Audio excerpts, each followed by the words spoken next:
It's time for Tomgirl with JJ Juergens. Tomgirl. A different breed. Tomgirl.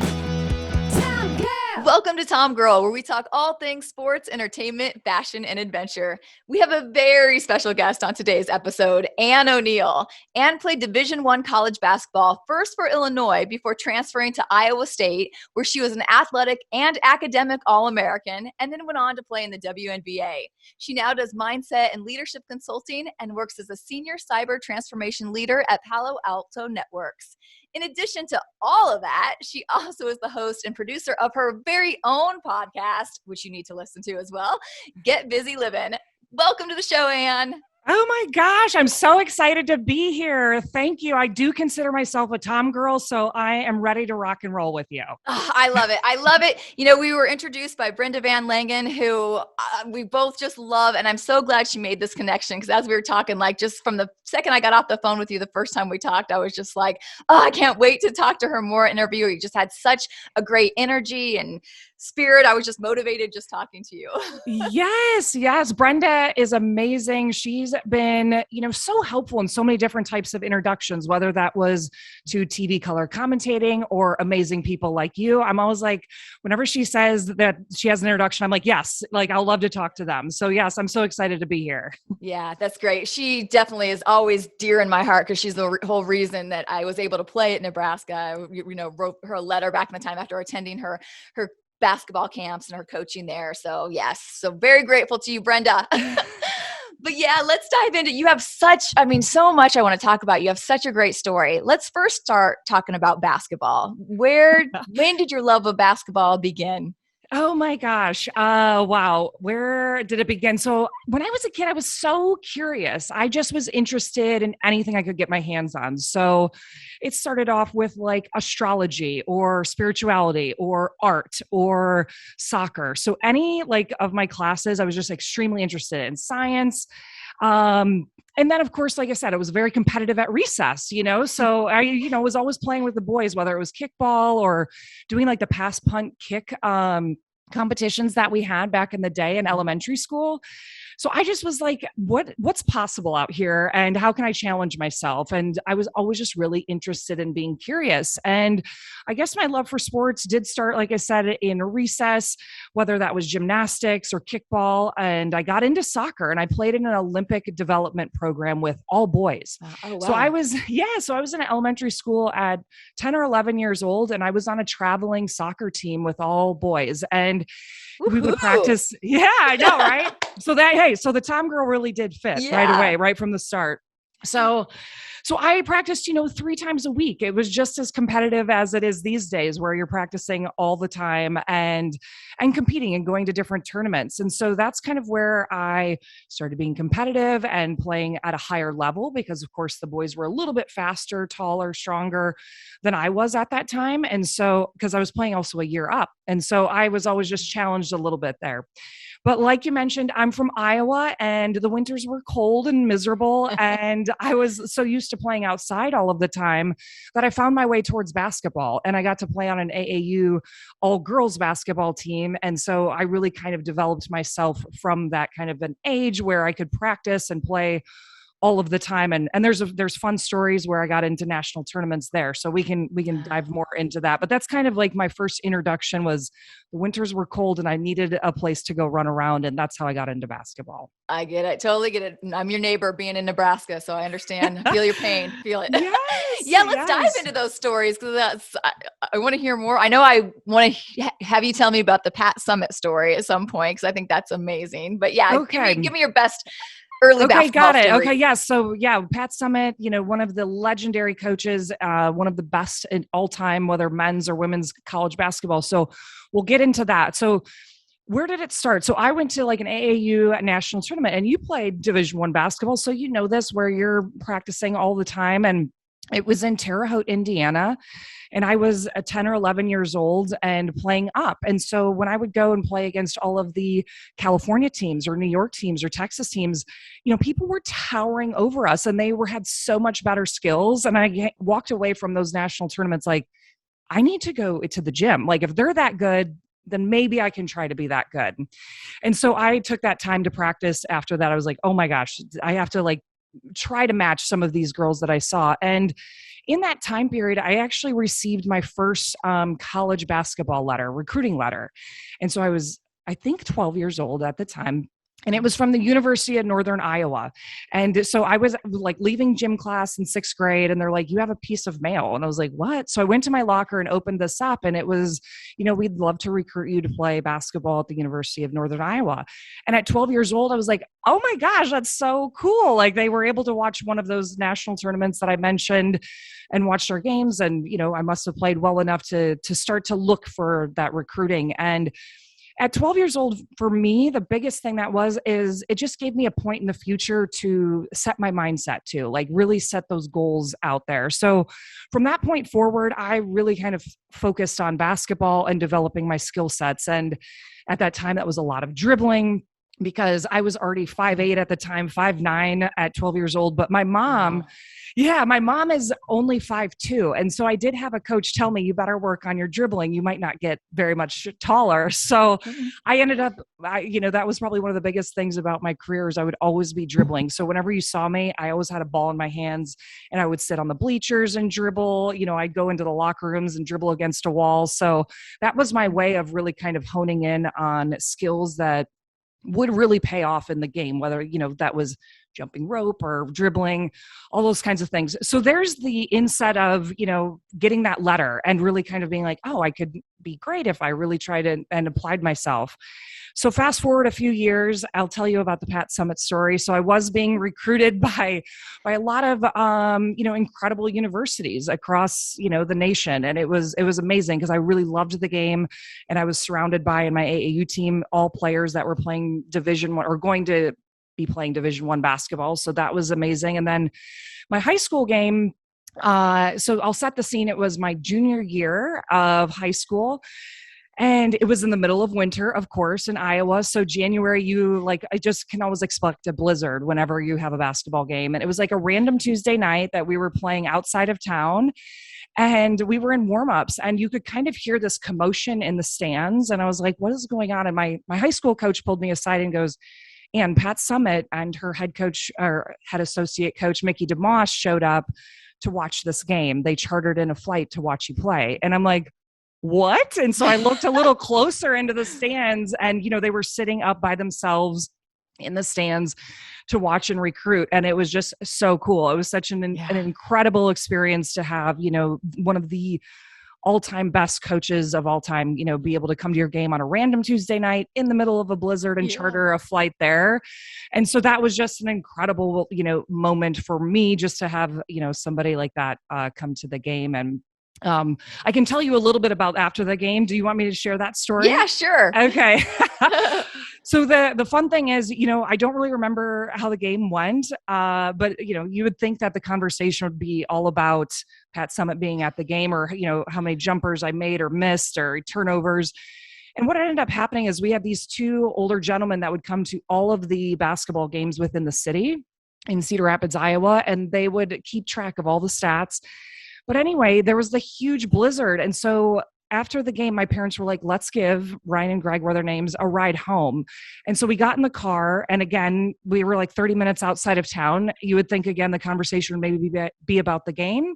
And they talked the entire time so passionately about their upcoming game. And that was what was so cool, is because I was introduced to them being more than fans. They were literally ended up being my friends and kind of an integral part of my high school career from then on out. I'd look for them after the games or during the games to give them a high five. And then I went to their games in the Special Olympics because they were so passionate about their upcoming game. And so that whole night was really interesting because I thought it was all about this one thing, but it ended up being a bigger about listening and, really seeing who's around to help support your story. So that was fun, but those are a little bit of tidbits from basketball. So you got a little bit of the awesomeness of Pat Summitt, but also real life experience of, seeing who's all around you, because you just never know who's going to be listening and really want to share their story with you. So that was a cool memory for me, for sure, from my high school days. Yeah, just the great lessons that basketball seems to always teach us and bring us into life. Yes, right. Yeah. Not just about the wins and losses or who was there, but definitely the people that, surround you and share in the wins and losses with you. So let's talk your college career. So being from Iowa, you didn't go to Iowa State right away. You went to Illinois first. So talk about how difficult like that decision was, and then your process of deciding to go back. Yeah. So throughout this recruiting process, it's a very interesting process for kids, for especially as you're being recruited, so I finalized my last final 5 decisions were Purdue, Iowa State, Illinois, Duke, and Stanford. And so I went to 5 official visits at the time. That was the rule by the NCAA, is that you could go to their campus and spend 48 hours on campus, getting to know the coaches and the team and just kind of the area. And so those are my final 5 choices. And it was a big choice because, of course, I had spent, the last 10 years being completely focused on school and basketball. And so I chose Illinois coming out of that year because we had the second best recruiting class in the nation at the time. And Illinois had just been to the NCAA tournament and had no seniors. So we were coming into a team that was going to be very young and extremely talented in the Big Ten. So that's the University of Illinois. It was also, 5 hours from where I lived in Cedar Rapids, and my parents were going to be able to make a few games. So those were the main choices of why I chose Illinois. Of course, sometimes things don't go as planned, which we can always talk about because you might have, again, that goal and that destination out there, but the GPS might lead you in a few different directions. And that's what happened there for me. So I ended up transferring from Illinois and decided to go to Iowa State. And one of the biggest choices that I made in that transfer was I had spent hours and hours playing basketball by myself or practicing, in the gym by myself. And so to be able to go to a program that averaged almost 10,000 fans was a really big deal for me. I really, really loved that. And so Iowa State has had just a historically great program with also an incredible fan base. And so it was really one of those things where I thought, I could play well with a great team and, be able to be in a community of fans that really supported women's basketball. So that was the reason for the transfer there. And I bet your home state was so happy to have you back.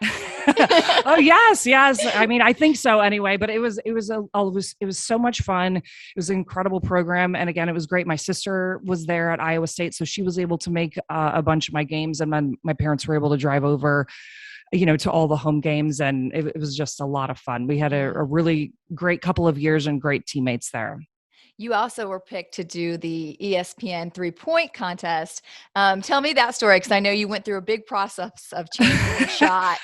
Oh, yeah. Yes. So that's part of a little bit what happened at Illinois. Of course, when you are so zoned in, it's almost like one-dimensional of really making something work. And that's how I was at Illinois, of really making this program and our team succeed. And it just didn't pan out that way. And so I was a big jump shooter in high school. And so I'd get off the ground, and put some air between my feet and the floor.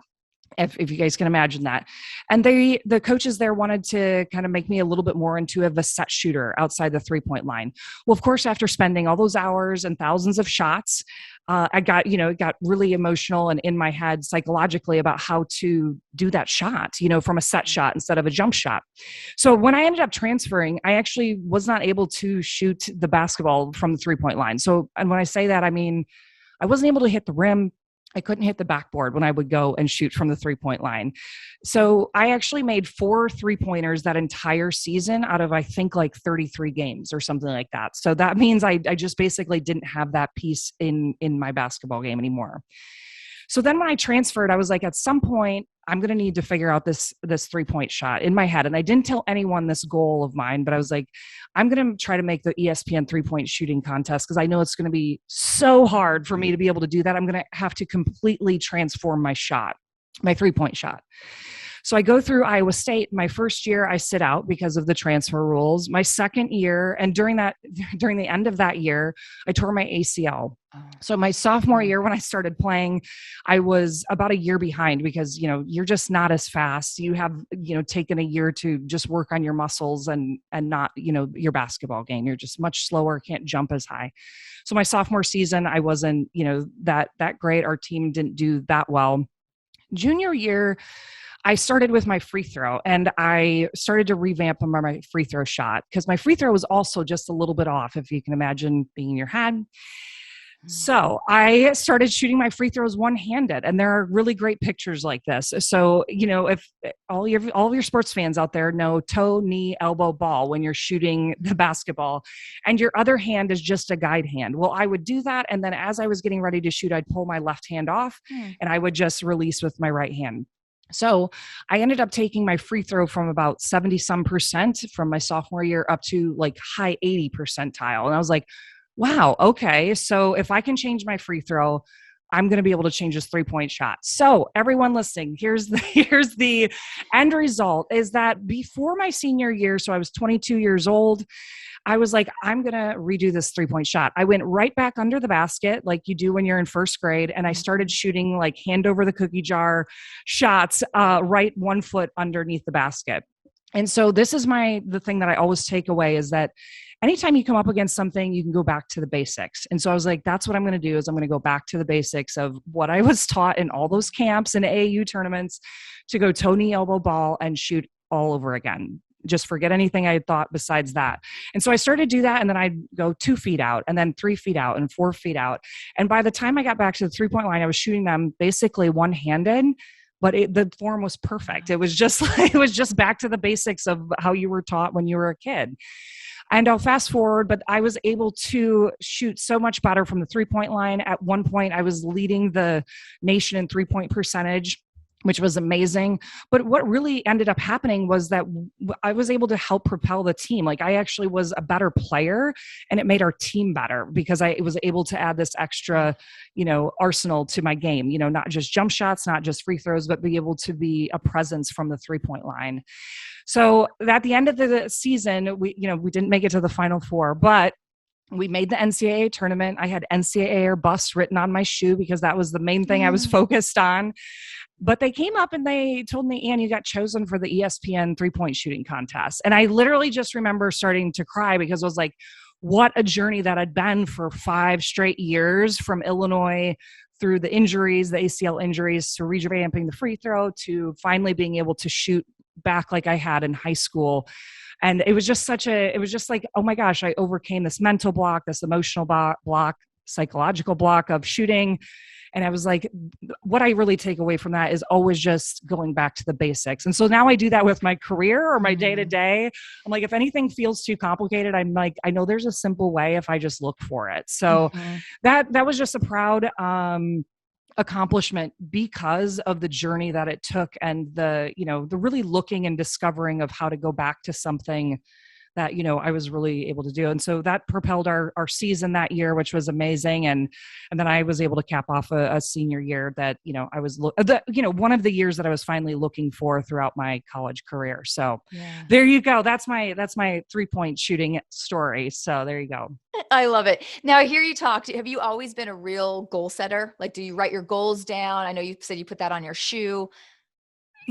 So when it just depends. It totally depends because I'm always open to discovering something new, but I do usually have a ballpark idea of where I kind of want to go or what I want to be. And I start adding things into those types of goals. So it's kind of funny. I think sometimes, a goal might look like something specific, but you might end up being in the world of it. But for us, through those 3 years that I played at Iowa State, my sophomore and junior year, we didn't make the NCAA tournament. And Iowa State was a program that had basically never missed the NCAA tournament. So I was like, all of us seniors, we had 5 seniors at the time, were like, we have got to make this tournament, whatever it's going to make. And so that's also why I was like, I have my back up against the wall. I need to transform the shot to be able to be a better player for us to be able to win. And so it is funny how everything's always connected, when you start creating that. But Yeah, the goals are important, but usually I pick a point in the future, like,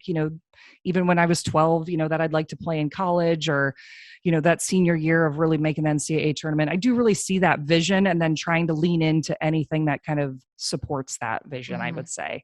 But I don't try to grip it. I'm not like a gripper, and I will like stop at anything, but I will be like, I'm going to really lean into the things that feel similar to this goal. I don't know if that communicates or not.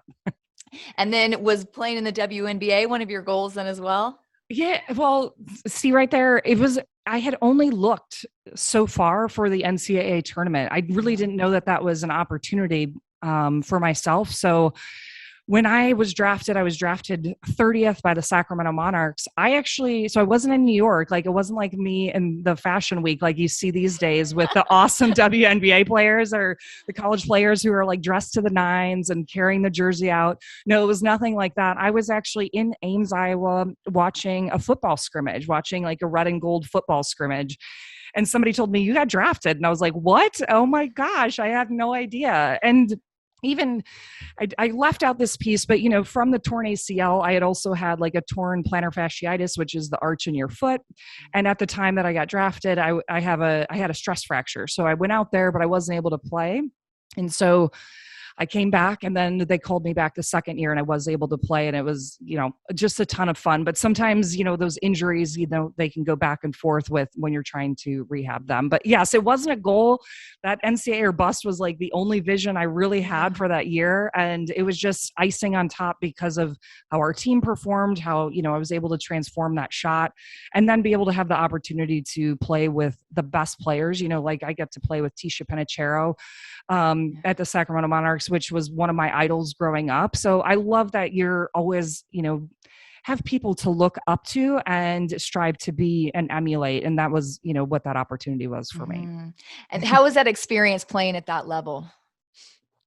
Well, just like every level you go to, whether you start off in high school and then AAU and then college, every level gets harder and harder. Even the different divisions within college or different conferences, it's just always a new level of how to elevate yourself. And so, I was one of the shorter players at Iowa State. I was definitely one of the shorter players in the WNBA. Like it was wild, but everyone was just so great. But my experience was amazing. I was able to play a game in Madison Square Garden where, I had watched Larry Bird and Michael Jordan play in New York City, which was amazing. And the team had actually won the WNBA championship the year before.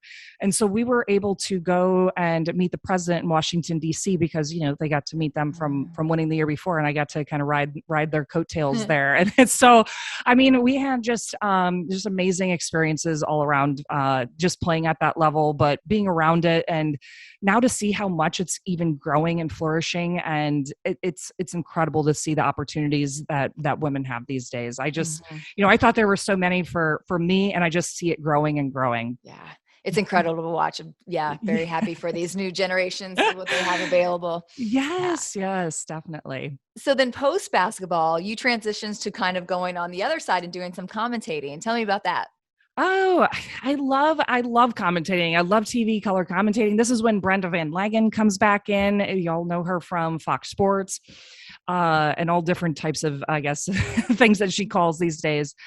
And so I called a high school basketball games in Iowa, and then I called the University of Missouri, Oklahoma State. And then, like I said, Brenda kind of had an opportunity for me, and she goes, why don't you for Fox Sports? And she's like, why don't you talk to Ann O'Neill about having her call one of these Fox games?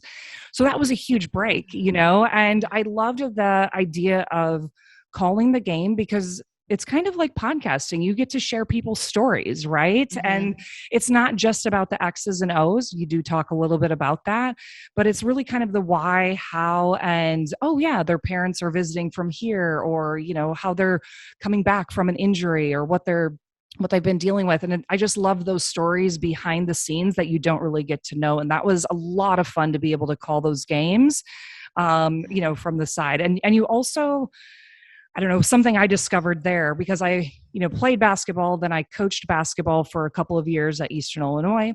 And then to be on the TV color commentating team, it is actually all a team. You have people in your ear talking to you. You're working side by side with the play-by-play or color analyst, hosting the TV games, but then you have all the TV commentators, or sorry, not commentators, the cameramen all around and people in the truck.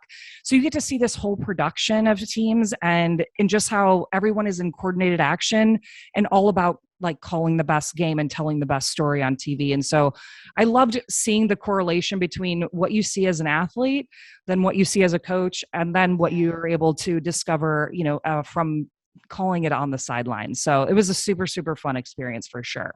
What are some things you learned from that maybe somebody listening out there who might want to pursue that sort of career?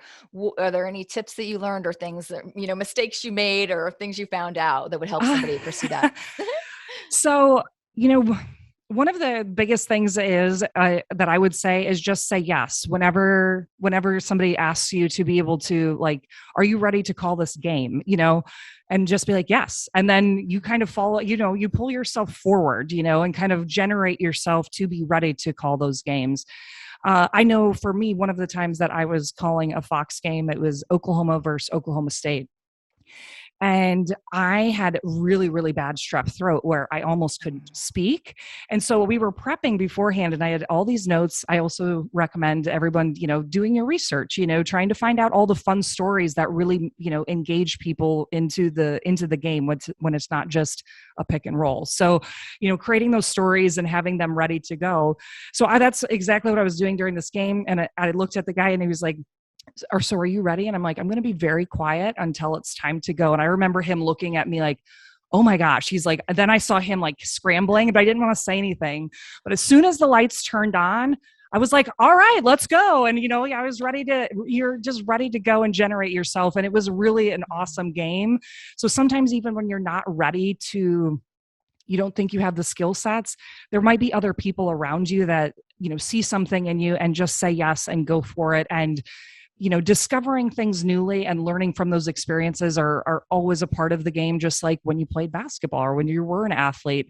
It's always about learning and then how do we move forward from then. So that's kind of what I discovered from that experience. Yeah. You have obviously such a strong mindset. And I know now you've transitioned to do your coach and do workshops and things on that. Tell me how you're working in that field. I know you've studied with some amazing teachers like Dr. Joe Dispenza and taken some great workshops. Yes, definitely. It's something that I always want to be growing, just like when you were an athlete, you wanted to surround yourself with people that were better than you. And how do you grow and get better at this craft? And I think there's like that kind of experience, whether it's something specific in your career or just maybe life. Like, how do I get a little bit better at this thing? And so I've gone to Dr. Joe Dispenza's workshops. And so those are a lot about neuroscience and meditation, which is a practice now that I've taken on every single day. It's almost the same as like when I played basketball, you're not thinking too much, you're just being. And that's what meditation feels like. It's not a lot of thoughts. It's really just kind of doing that inner work. I've gone to South Africa with Martha Beck, who was Oprah's life coach. And that was just a fun experience. I got to train with her for 2 weeks and just learn kind of how animals aren't always in language. They're just kind of being and playing and then also in action at the same time. So it was a really, really interesting perspective there to be in South Africa with Martha Beck. I've also done some adventure things with like Jesse Itzler at the Build Your Life resume. Things that he does, which is fun because he's all about you build a life and not just a career or not just a job. So that's fun. And then during my consulting gigs that I've had during my career, I got to work with a guy that wrote the national bestseller, The 3 Laws of Performance. And so for me, this was amazing because I really understood performance mindset back in the day when I played, and then also how it translates to business. And, the study that we did there was all about ontology, and ontology is the study of being. So how do people perform is how situations occur to them. And how can you transform that is through future-based language. And so it really kind of goes to athletics. Like, I am going to make that shot, instead of, well, I've missed the last 5. If that kind of communicates. But I got to study under Steve Zaffron internationally for 2 years, again, the author of The 3 Laws of Performance. And so it's just kind of putting yourself into situations where you can keep growing and adding to your toolkit of, what's possible out there for you. And so that's kind of what I've been up to since just my time in athletics. Do you have any tips? Because I know we're all coming off of COVID, and I know you and I were talking where I felt like you seem to be kind of lacking some of that spark and that motivation and just that confidence are things that we had pre-pandemic. Can you talk about your experience with that and then any tips you have for people to kind of get out of that rut? Oh, yes. I mean, I feel like I've been kind of in it like with everybody else, and I've been kind of fumbling my way to cultivate that mindset. I will say one of the best things that happened for me was discovering meditation. And I know Ray Dalio talks about it all the time, whether it's transcendental meditation or not. And it's starting to come out of just being all about woo woo, but it really is a powerful place that you can create from, and you can create anything that's possible. I always think of the mindset piece of you're either coming from that past fixed, background, or you're coming from something that's completely new and possible out there for you. And so when I feel myself kind of spiraling or bumping into the same things, I really try to do the breath work. I think the breath work's the biggest piece to meditating, where it actually disrupts your autonomic nervous system. So when you focus on your breath, you can't focus on all those crazy thoughts that you have about that email or that meeting or someone didn't like your post or whatever it is. Mm-hmm. You actually start to remember all of that inner work inside. And so the breath work's been really powerful for me. Like I said, I do it in the morning and then throughout the day. That's been very, very helpful. And then because it allows that space. And I think that's really what we're looking for, is that space of remembering, oh, yes, I can create anything I'd like, or, it's actually possible. Or there might be other people out there like on the same vibe, like me and you, like we talked about. And so, and I would just say, the biggest thing that I realized from even starting my podcast and fumbling through the pandemic is that when you have that space to create from, those people kind of start navigating towards you. Like if I wouldn't have created that podcast, Brenda and I wouldn't have reconnected and I wouldn't have met you. And so sometimes just leaning into those things that you're curious about, if we go all the way back to like when you're a kid, the things you're curious about, and maybe starting to create something or joining a community or, finding somebody on LinkedIn that has similar interests is really, really helpful. And it's only tiny steps that you really can pull from that. But you start creating or you start engaging, and you just never know that ripple effect of the people that are out there or how that vibration is going to come back at you. So I think that's probably been the biggest thing. I mean, I started the podcast, just for me. And I was like, this is going to be amazing to be able to talk to these awesome people. And the things I've discovered since then have just been awesome. But I think doing the inner work, you start to be able to find that space to bring people and excitement and curiosity back into your life. Yeah, definitely. Let's tell people more about this podcast because I just love it. So yeah. Well, and also I don't have any of the answers. It's a daily practice, right? Just like if you all are athletes out there, just like you go to the gym every day, mindset is a daily habit. It's a daily practice that you're doing, whether it's a mindset about what you're eating or working out or how you're presenting yourself in a meeting or what you're writing about. It's a daily thing, just like we laced up our sneakers and went back and shot free throws and did all those things. So yes. So my podcast, yes, it was something, I wanted to make perfect. Of course, I know there's other people that don't do things because they want it to be perfect. I'm like, sometimes you just got to go and create. And so that's what I did with the podcast. My intention behind it was to answer the question, what ignites people to be bigger than themselves? And this also will kind of go back to one of your tips, is that I found if I would create something like this, like I just said, it would inspire me to jump out of bed in the morning. I didn't think sometimes you can't pull yourself out of bed, but if you know that there's a community out there or, someone that you're going to meet on the other side or a nonprofit or a charity or cause out there that you can get behind, sometimes when it's bigger than you start to have a different pep in your step. And so that's actually what's worked for me with the podcast. Every guest comes on and shares a charity, nonprofit, or cause that they're inspired by. So the pillars are about good vibes, growth mindset, and giving back. And so that's what I've found to be super fun, because it has inspired me to be around these inspiring people and especially these great causes that, I've been able to learn about and share about.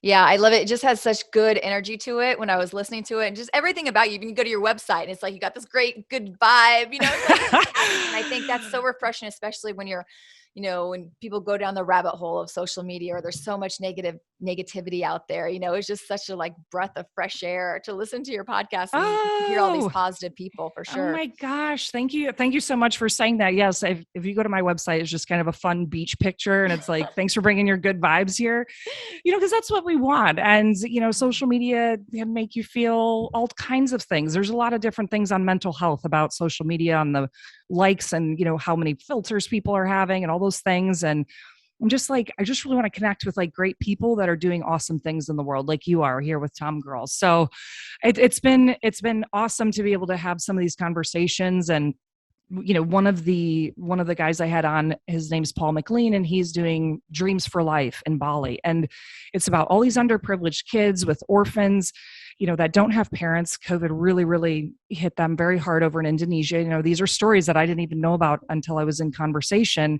They don't have access to education. So it was like, I think $395 would give education to 60 kids for an entire year. And I'm like, oh my gosh, that is just crazy. So to be able to discover that, then watch the videos and kind of be a part of that, a part of Paul's story was amazing. And, what's transformed from that and what's transpired actually is, I'm trying to plan a trip to Bali to go over and see one of the schools now, and so those are the kind of connections that a year ago I would have, never thought in a million years was possible.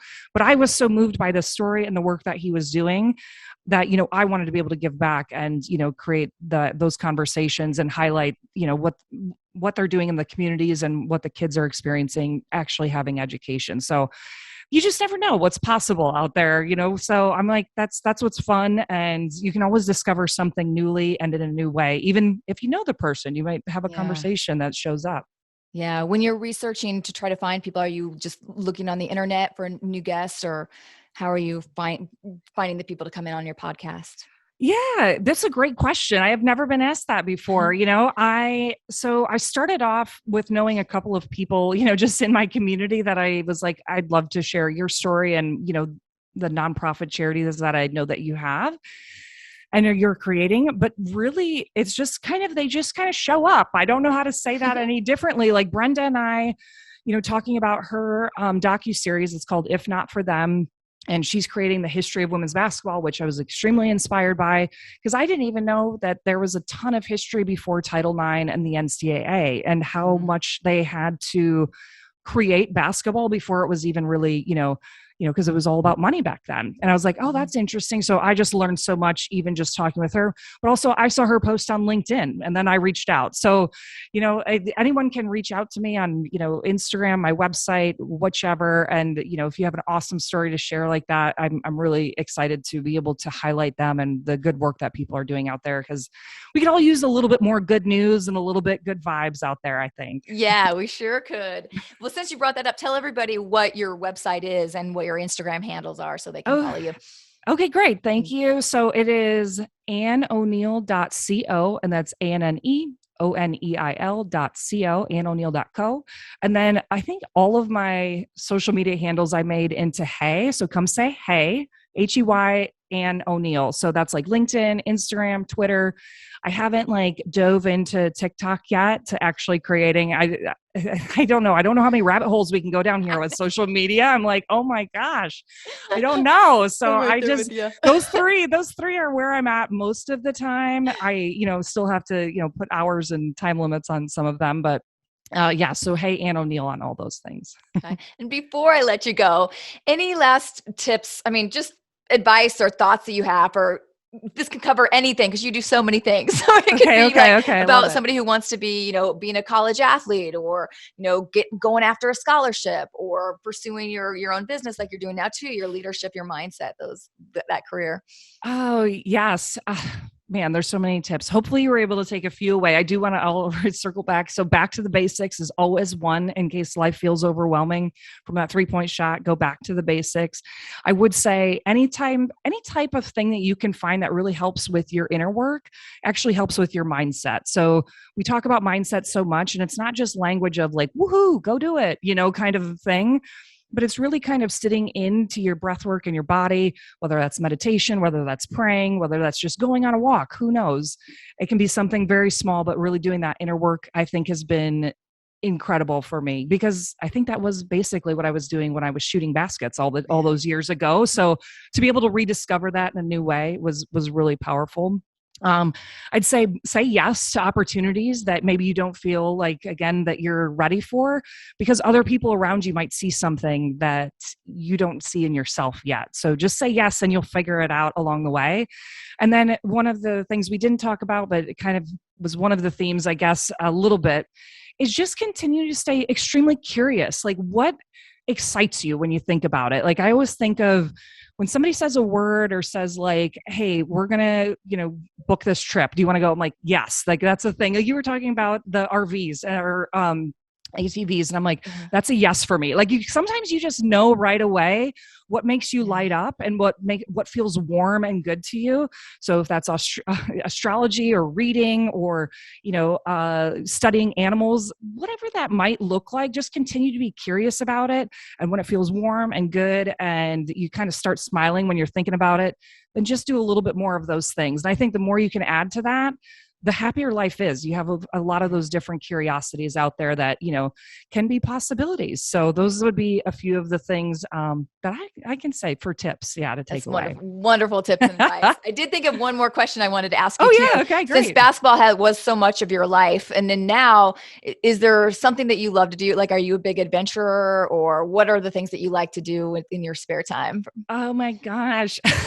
So before, again, the big pandemic, I was traveling overseas or to different countries about 2 to 3 times a year. So I absolutely love traveling. And that's because I feel like my perspective can change. And it's another word for, like, one of my core values is growth. And so I always want to be growing. Well, look at that. We talked about growth mindset, but yes, I always want to be growing is one of my core values, which did help, kind of like see the world in a new way, see that people live in a different way. They might think differently. They speak differently. And I'm like, I absolutely love that. I want to learn that way, because it might be something that you can, again, be curious about. And it might be something that you have a really big interest in. So I absolutely love traveling. I love hiking. I love doing all those kinds of things, right? The last couple of years, the meditation's been extremely big for me. So every morning you'll see me on the beach in South Florida here, going out on a beach walking meditation, just to kind of start my day and be aligned properly. But anything that has to do with, I know this is silly, but anything that has to do with something that's bigger than me, like astrology or quantum physics or like, learning from all these thought leaders, I just am really drawn to that because I just want to continue to grow and learn and discover new things about myself that I don't even know yet. So I guess that would be a little bit. So if somebody says let's go do blank, blank, blank, most likely I'll be like, that sounds good to me. So I'm here for it.